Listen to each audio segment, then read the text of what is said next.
नमस्कार, आप देख रहे हैं डीके न्यूज चैनल। मैं हूं आस्था। कोरोना महामारी के दौर में कैसे फल फूल रहा है ठगों का धंधा। नई दिल्ली से डीके न्यूज चैनल के लिए ब्यूरो रमाकांत शुक्ल की रिपोर्ट। मेरे एक दोस्त के लिए ऑक्सीजन की जरूरत थी। मैंने व्हाट्सएप मैसेज भेजा तो कई दोस्तों ने ऑक्सीजन उपलब्धता की वेरीफाइड लीड भेजी।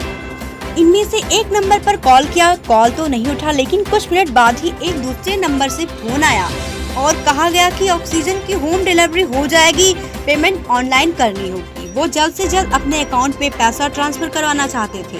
पीछे से और लोगों के फोन पर बात करने की आवाजें आ रही थी, मानो कोई कॉल सेंटर ही चल रहा हो। वो पूरे प्रोफेशनल तरीके से बात कर रहे थे। घर का पता लिया, डिलीवरी का टाइम बताया और सिलेंडर 2 घंटे में पहुँचने का भरोसा दिया। 7500 रुपए में जंबो सिलेंडर की होम डिलीवरी की डील पक्की होने के बाद मैंने रिकॉर्ड के लिए 1 रुपया ट्रांसफर किया, जो उस अकाउंट में पहुंच गया। जब मैंने उनसे डिलीवरी के बारे में पूछा तो उन्होंने पूरी रकम की मांग रखी। जब उन्हें लगा कि मैं उनकी चाल समझ गया हूं, तो उन्होंने मेरा नंबर ब्लॉक कर दिया। कोविड महामारी के दौर में ठगी की ये कोशिश सिर्फ मेरे साथ ही नहीं हुई है। हजारों लोग इस तरह फर्जीवाड़े के शिकार हो रहे हैं। अपराधियों ने लोगों की जरूरतों को धोखाधड़ी करने का जरिया बना लिया है। फलता फूलता धंधा। जवाहरलाल नेहरू यूनिवर्सिटी में असिस्टेंट प्रोफेसर गंगा सहाय मीणा के साथ भी ऑक्सीजन के नाम पर ऐसी ही धोखाधड़ी की कोशिश हुई। फोन करने वाले ने उन्हें कथित तौर पर अपना आधार कार्ड और दूसरे फोन नंबर भी दिए, लेकिन प्रोफेसर मीणा भी फोन नंबरों की पड़ताल करके समझ गए कि कोई ठग धोखाधड़ी कर रहा है।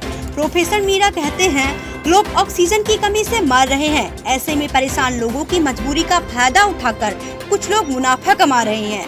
जरूरी मेडिकल वस्तुओं को मनमाने दाम में बेच रहे हैं। इससे भी आगे बढ़कर कुछ फ्रॉड लोग मरीजों के परिजनों को बेड, ऑक्सीजन, दवाई आदि के नाम पर उनसे पैसे ऐंठ रहे हैं। सोचिए, कोई चोर मरीज की दवा के पैसे लेकर भाग जाए तो कैसा लगेगा। लेकिन हर किसी के पास इतना समय नहीं होता कि वो पड़ताल कर पाए। जब किसी अपनों की सांस अटकी हो तो परिजन किसी भी कीमत पर ऑक्सीजन खरीदने का रिस्क उठा रहे हैं। अंकित पांडे ऐसे ही ठगों का शिकार हो गए और 30,000 रुपए गंवा बैठे। ऑक्सीजन सिलेंडर भेजने का दावा करने वालों ने अब फोन बंद कर लिया है।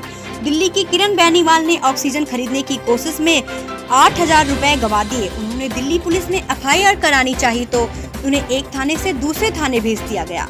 हालांकि दिल्ली पुलिस का कहना है कि वो ऐसे मामलों पर कार्रवाई कर रही है। दिल्ली पुलिस के प्रवक्ता चिन्मय बिस्वाल ने BBC से कहा, हमने ठगी के रिपोर्ट के लिए एक हेल्पलाइन भी जारी की है। कल ही दिल्ली पुलिस ने 10 FIR दर्ज की है। एम्बुलेंस के अतिरिक्त किराया वसूलने पर भी हम कार्यवाही कर रहे हैं। अगर दिल्ली में भी कोई इस तरह की ठगी का शिकार हुआ है तो वो हमारे नंबर 01123469900 पर संपर्क करके जानकारी दे सकता है। पुलिस का कार्रवाई करने का दावा।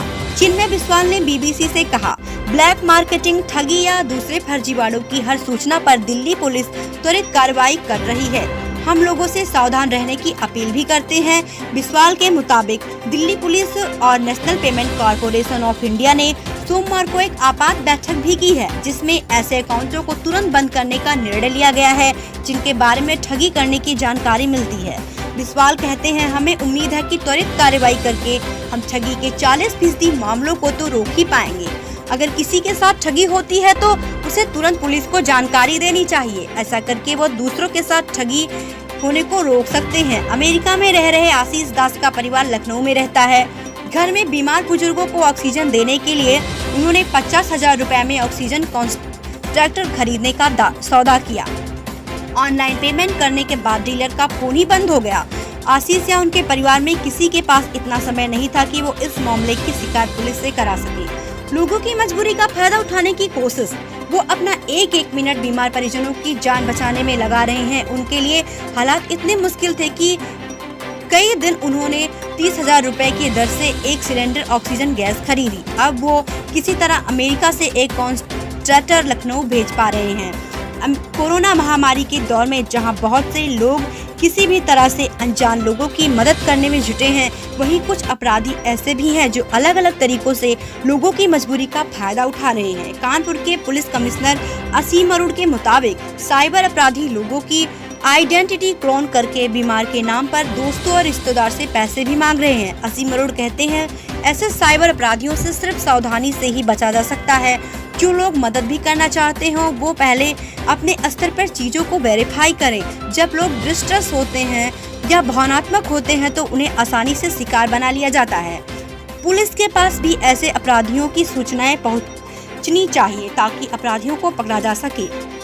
ऑक्सीजन कंसंट्रेटर की बिक्री में फर्जीवाड़ा सिर्फ ऑनलाइन ठगी तक ही सीमित नहीं है, बल्कि लोगों को नकली या कम क्षमता के कंसंट्रेटर भारी दाम पर बेच दिए जा रहे हैं। ऑनलाइन ऐसे ऑक्सीजन कंसंट्रेटर बेचे जा रहे हैं जिनकी क्षमता 1 से 5 लीटर प्रति मिनट ऑक्सीजन की बताई जाती है, लेकिन वास्तविकता में वो इतनी ऑक्सीजन नहीं दे पाते हैं। दिल्ली के दवा मार्केट के मेडिकल इक्विपमेंट पोर्टर अपना नाम न छापने की शर्त पर बताते हैं बहुत ही घटिया क्वालिटी के कंसंट्रेटर और ऑक्सीमीटर बाजार में आ गए हैं। ऐसे प्रोडक्ट से मरीज की जान तो नहीं बचनी है, बस दिलासा ही मिलना है। वे कहते हैं इस मुश्किल वक्त को कुछ लोग पैसा कमाने के अवसर पर देख रहे हैं। दुखद ये है कि ऐसे लोगों पर कोई कंट्रोल नहीं है। कम से कम बड़े कारोबारियों को तो ब्लैक मार्केटिंग का हिस्सा नहीं बनना चाहिए। कोविड महामारी के इस दौर में रेमडेसिविर दवा की भी बेहद मांग है। ये दवा भारत में आसानी से उपलब्ध नहीं है। ऐसे में जरूरतमंद सोशल मीडिया का सहारा लेते हैं। इससे इंजेक्शन की कालाबाजारी तो हो ही रही है, कुछ ठग नकली इंजेक्शन भी बेच रहे हैं।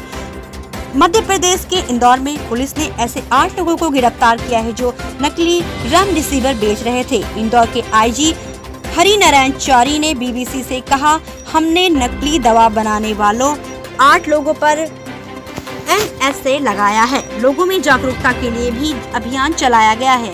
हम कालाबाजारी की हर सूचना पर कार्रवाई कर रहे हैं। हरिनारायण चारी कहते हैं, जनता की भागीदारी से ही इस तरह के अपराधों को रोका जा सकता है। बहुत से लोग जिनके साथ ठगी हो रही है वो शिकायत भी दर्ज नहीं करवा रहे हैं। उत्तर प्रदेश के अमरोहा में अपने बीमार दादा के लिए ब्लैक मार्केट से 25,000 में ऑक्सीजन सिलेंडर खरीदने वाले एक युवा ने बीबीसी से बात करते हुए कहा, जब अपनों की सांसें अटकी हो तो कीमत नहीं देखी जाती। जैसे तैसे करके उधार लेकर सिलेंडर खरीदने के लिए पैसे जुटाए गए हैं। पुलिस से शिकायत करने के सवाल पर उन्होंने कहा, अभी दादा की जान बचानी है, किसी पचड़े में नहीं फंसना है। पुलिस को कालाबाजारी करने वाले लोगों पर कार्रवाई करनी चाहिए। उत्तर प्रदेश के अतिरिक्त पुलिस महानिदेशक कानून व्यवस्था प्रशांत कुमार के मुताबिक यूपी में जिला स्तर पर पुलिस ने हेल्पलाइन नंबर जारी किए हैं जिन पर फोन करके लोग कालाबाजारी और ठगी की जानकारी दे सकते हैं। यूपी पुलिस ने अब तक 1082 अलग अलग इंजेक्शन, 531 ऑक्सीमीटर और 1120 ऑक्सीजन सिलेंडर और 52 लाख से अधिक रुपए कालाबाजारी करने वालों से बरामद किए हैं। प्रशांत कुमार कहते हैं, यूपी पुलिस कालाबाजारी और ठगी की हर शिकायत पर कार्रवाई कर रही है। हम लोगों से पुलिस को ऐसे मामलों की जानकारी देने की अपील करते हैं। कानूनी पहलू, लेकिन विशेषज्ञों का मानना है कि पुलिस के ये प्रयास ठगी को रोकने में नाकाफी होंगे। सुप्रीम कोर्ट के वरिष्ठ अधिवक्ता विराग गुप्ता कहते हैं, ऑनलाइन ठगी लोगों के साथ पहले भी होती रही है। अब ठग मरीजों के परिजनों को शिकार बना रहे हैं। अपराधियों से मानवीय होने की उम्मीद नहीं की जा सकती है। हमें सिस्टम को ही सशक्त करना होगा। जो हमारी मौजूदा व्यवस्था है वो इस तरह के अपराध से लड़ने में सक्षम नहीं है। इसकी वजह बताते हुए विराग गुप्ता कहते हैं, अधिकतर फ्रॉड बैंकिंग सिस्टम के जरिए हो रहे हैं। जब तक इस सिस्टम को मजबूत नहीं किया जाएगा और बैंकों की आपराधिक जिम्मेदारी तय नहीं की जाएगी तब तक ये अपराध होते रहेंगे। इस तरह के आर्थिक अपराधों को शिकार होने वाले 99% लोग शिकायत नहीं दर्ज करा पाते हैं। जो 1% लोग हिम्मत करके शिकायत दर्ज कराते हैं उनमें भी कुछ ठोस कार्रवाई नहीं होती। गुप्ता कहते हैं, ठगी में 2 चीजें इस्तेमाल होती हैं, मोबाइल फोन और बैंक अकाउंट। ये हैरत की बात है कि लोगों को फर्जी दस्तावेज से मोबाइल नंबर भी मिल जाते हैं और बैंक अकाउंट भी।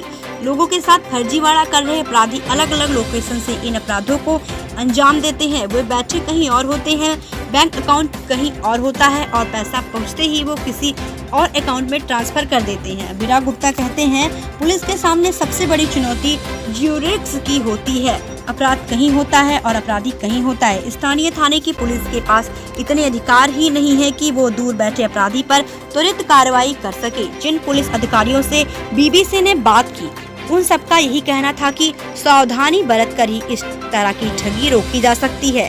फिर मिलेंगे अगली खास खबरों के साथ, तब तक के लिए नमस्कार।